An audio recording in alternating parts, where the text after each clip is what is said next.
Balochistan high court محکمہ وردورہ کے سرا اینٹی کرپشن نیمگچا جوڑ کتگی کیس سے سماعت بیتا حامد قسم محکمہ خوراک کے افسران ضمانت منظور کنا نہ رہا کتک کیس گوشتار کے نیامت کیس جسٹس سردار حلیمی یا گوشتاش تک محکمہ خوراک کے افسرانہ اینٹی کرپشن ضلع انتظامی درخواست سرا کیس چور کرانا دستگیر کتا اسسٹنٹ کمشنر کوئٹہ محکمہ وردورہ کے گودام سرت چھاپا جاتا ضلع انتظامیہ اینٹی کرپشن کاروائی سرا سروزیر بلوچستان کابینہ دیوانہ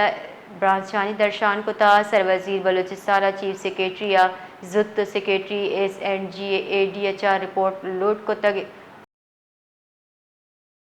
جی بلال تفصیلات دیجیے اس حوالے سے۔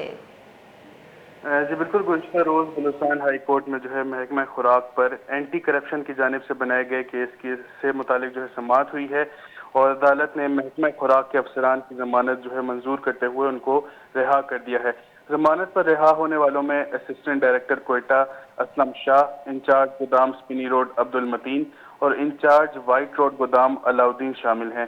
سماعت وہ جسٹس سردار حلیمی کی عدالت نے کی اور محکمہ خوراک کے افسران کو اینٹی کرپشن نے ضلع انتظامیہ کی درخواست پر کیس بنا کر گرفتار کیا تھا۔ اسسٹنٹ کمشنر کوئٹہ نے محکمہ خوراک کے گوداموں پر چھاپا مارا تھا اور ضلع انتظامیہ اور اینٹی کرپشن کی کارروائی پر وزیر اعلیٰ بلوچستان نے کابینہ اجلاس میں اظہار برہمی بھی کیا تھا۔ وزیر اعلیٰ بلوچستان کی کابینہ کے اجلاس میں کہا تھا کہ کابینہ کا فیصلہ موجود تھا تو اینٹی کرپشن کون ہوتا ہے کہ وہ محکمہ کے افسران کو گرفتار کرے، اور جس پہ نور محمد دمڑ نے کہا تھا کہ منٹس لیٹ شائع کیے گئے تھے، جس کے باعث اینٹی کرپشن نے چھاپا مارا اور ان کے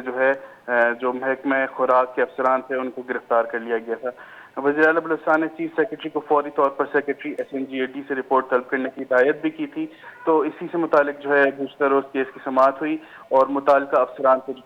رہا کر دیا گیا ہے۔ جی بہت بہت شکریہ۔